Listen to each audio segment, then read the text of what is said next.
কোন সংখ্যার 2/1 অংশের সাথে 6 যোগ করলে সংখ্যাটির 3/2 হয়? ঠিক আছে, তাহলে কোন সংখ্যার সেটা আমরা জানি না, ধরে নিলাম সংখ্যাটি x। তো x এর 2/1 এর সাথে 6 যোগ করলাম 6, যোগ করলে কি হবে?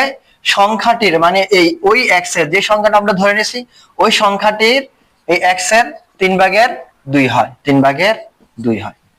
ঠিক আছে, প্রশ্ন পরে পরে জাস্ট এই কনসেপ্ট আমরা সাজাইলাম। এই লাইন পার লাইন করি, এখানে x আর 1 গুণ করলে x একে x, নিচে 2 এর 2 প্লাস 6। ঠিক আছে, এবার এটা দেখি 3 এর নিচে 3 এর 3 এবং 2 আর এই 2 আর x গুণ করলে 2x।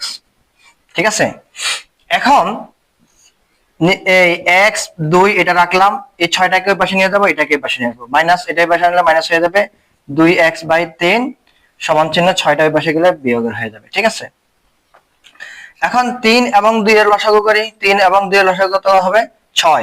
তো ভগ্নাংশের যোগ হোক বিয়োগ হোক করার নিয়ম হলো, প্রথমে হচ্ছে ভগ্নাংশের হরগুলোর লসাগু, এই লসাগুকে হর দিয়ে ভাগ, লব দিয়ে ভাগফলকে লব দিয়ে গুণ। তাহলে প্রথমে কাজ হচ্ছে 2 এবং 3 এর লসাগু করলাম 6। এবার এই লসাগু 6 কে হর দিয়ে ভাগ দেবো, হর কত? 2, 2 দিয়ে ভাগ দিলে কত হয়? 2 দিয়ে 6 কে 2 দিয়ে ভাগ দিলে হয় 3, 3 আর x গুণ করলে 3x। ঠিক আছে, এই বিয়োগের বিয়োগ, এই 3 দিয়ে যদি এই 6 কে আমরা ভাগ করে কত হয়? 2। তো 2 এখানে আছে, 2 2 দুগুণে 4 আর এই x এর x সমান বিয়োগ 6। ঠিক আছে, এরপরে আমরা এটা এখানে করি, এখানে নিচে 6 এর 6 থাকলো, তাহলে 3টা x থেকে 4টা x বিয়োগ করলে থাকে একটা x। বড় কোনটা? 3 বড়, 4 বড়, 4 বড়, 4 এর সামনে চিহ্ন কি? বিয়োগ, তাহলে সামনে থাকবে বিয়োগ, সমান এখানে হচ্ছে 6। ঠিক আছে, -6, এখানে -6। তাইলে কি হয়? এখানেও মাইনাস আছে, এখানেও মাইনাস আছে, তাহলে দুইটা মাইনাস কাটা দেওয়া যায়, দুইটা মাইনাস।